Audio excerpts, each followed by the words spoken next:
In previous lecture we have finished with the ethylene and propylene or allylic system. Now we'll start with the 1,3-butadiene system. That is, okay, the structure is what? C double bond, CH, CH, single bond CH, and again CH2. Okay, so this is the 1,3-butadiene, okay, linear molecule having the two double bonds which are in conjugation with each other. Okay, so this butadiene structure is having the skeletal as a carbons in the linear mode. Okay, so there are the 4 carbon atoms. So in order to write the HMO, we have to write it in terms of the 4 atomic orbitals. So the 4 2p-Z atomic orbitals are combined to form the HMOs, and thus HMO will be having the wave equation as what? A1P1 plus A2P2 plus A3P3 plus A4P4. So in order to get the secular determinant, what we need to write, we have to write the determinant of the form like the diagonal elements all are what? X. The remaining elements will be depending on either 1 or 0, whether that given carbon atoms are adjacent to each other or not. Okay, so this first carbon atom, so here we see this first carbon atom is only in contact with 2. Okay, so for 1 and 2 we get 1 1. Okay, now second carbon atom which is attached with 1 as well as 3, so here also 1 will come, and here it is not attached with fourth carbon atom, so 0 will come. Similarly for third carbon atom, it is attached to second and fourth carbon, and lastly C4 is attached with only third carbon atom. Okay, so this is the secular determinant for the our 1,3-butadiene system. Okay, now in order to solve this 4 by 4 determinant, okay, this is what 4 by 4 determinant right now.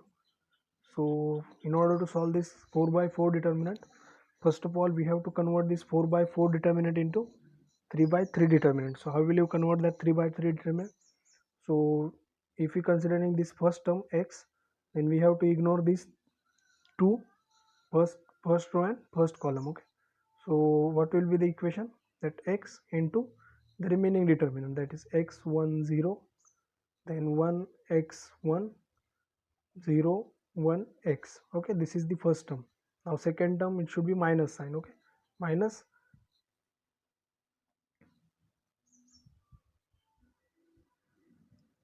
so we need to next consider the remaining rows and columns except that which are under consideration. Okay, so we are considering the second term.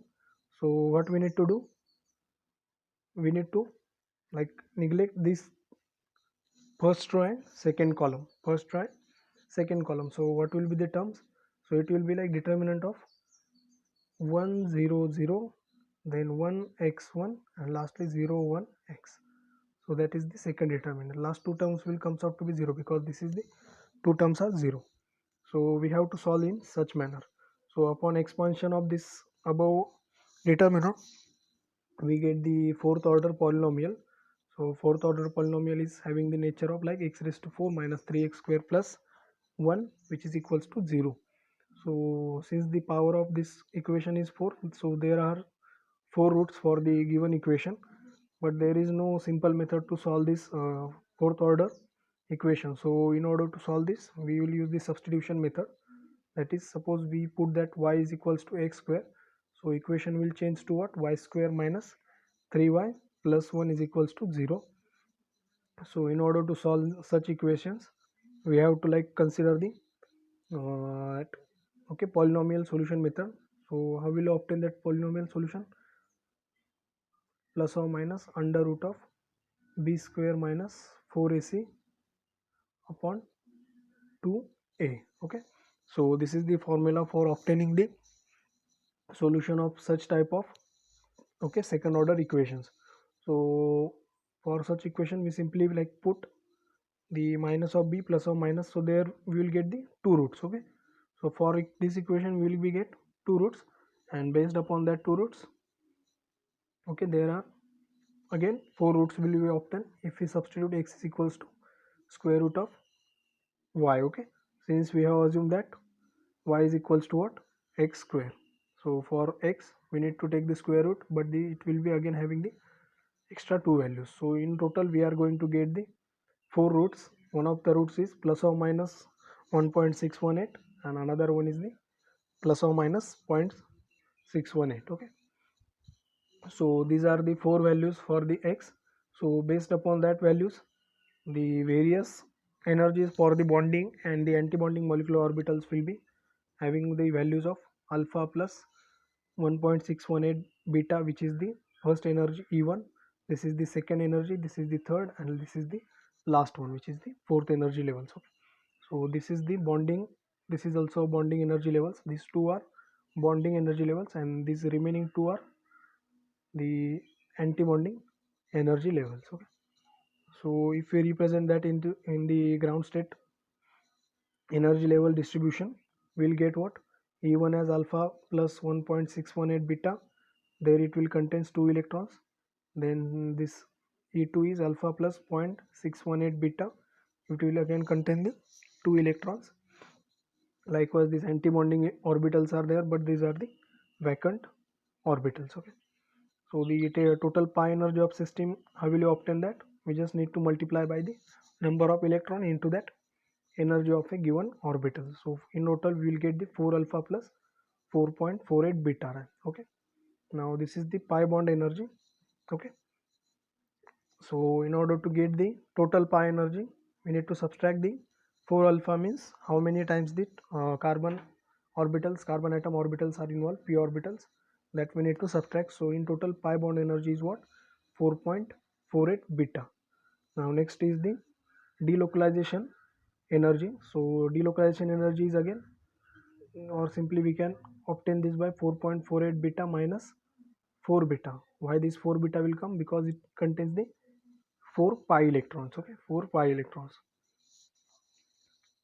So answer will be what, 4.48 beta. So normally this 1,3-butadiene is more stable as compared to that of the ethylenic system. Okay, so if we have the localized structure, if we are having the localized structure, then the total energy is what, 2 alpha plus beta plus 2 alpha plus beta. But if we are considering the delocalized structure, which is the actual case, so it will be lot more stabilized by the amount of 0.48 beta. Okay, so that is the significance of this delocalization energy. So based upon this delocalization energy, we can predict how many times this structure is got stabilized. Okay, now next is to obtain the HMO coefficient and the wave equation for the 1,3-butadiene system. Okay, so we are having the various x values, that is plus or minus 1.618, and another one is the plus or minus 0.618. So based upon these four values, we need to obtain the all the four wave equations. So for first, which is psi 1, we have to consider the value of this x is 1.618. Okay, so using the first value, that is minus 0.1.618, the corresponding lowest energy HMO will be like, it will be having the like we are use the various simplification methods there, and finally we will get the values of that A1 as A4, and we need to put that into the normalization condition, which is what, coefficient square, and their addition is equals to 1. So when we do that, we will get the simplified wave equation, that is psi 1 as 0.372 P1 plus 0.602 P2 plus 0.602 P3 plus 0.372 P4. Okay, so similar coefficient can be obtained by finding out the values for x2 as 0.6 or minus 0.618, x3 as plus 0.618, and x4 as the plus 1.618. Okay, so that are the four values that gives you the all the four wave equations for the 1,3-butadiene system. Okay, so psi 1, psi 2, psi 3, and psi 4. So there are again here 0 nodes are there. Here for psi 2 there is a 1 node here, for psi 3 there is a 1 node here and 1 node here, and for psi 4 1, 2 and 3 nodes are there. So how will you find the number of nodes? By simply subtracting the or using this formula. Psi number of nodes for this wave equations are n minus 1. So psi 1 1 minus 1 0, psi 2 2 minus 1 1. Likewise you can find the number of nodes in the given equation. Okay, so when we plot that in the like two-dimensional and three-dimensional manner, we'll get the plots of psi 1 psi 2 psi 3 and psi 4. Okay, so for psi 1 it will be having 1 2 3 and 4 peaks. Then psi 2 is having also 2 peaks at the top position, and it will be again change its sign to the negative. So there is one node here. For psi 3 there are two nodes like at in between c2 and c1 c2 and c3 c4. Now next is the psi 4, which is having again three nodes 1 2 and 3. Okay, so likewise we need to plot the spherical graph for the this wave equations and tell the number of nodes for the given equations. Now three-dimensionally we can also plot that equation as like positive will represent what, maximum probability, and negative will represent the minimum probability. So likewise we can plot the positive and negative sign for the probability distribution. So there is one node.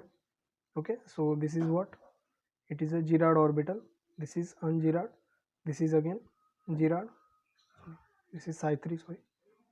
So psi 3 is un-Girard and psi 4 is again Girard. Okay, so alternatively distributed symmetric and anti-symmetric orbitals are there for the this 1,3-butadiene system. Okay, so you might be asked about like which wave equation is Girard or un-Girard. Okay, so or sometimes it might be asked like how many types of orbitals are there for the given system, like either it is 1,3-butadiene or ethylene or allylic system. So any of the system might be asked, and you need to tell the number of nodes or number of orbitals containing the symmetric orbitals. Likewise, okay, likewise questions might be asked. So now we have been left with only the benzene system, okay, that we can see in the next lecture.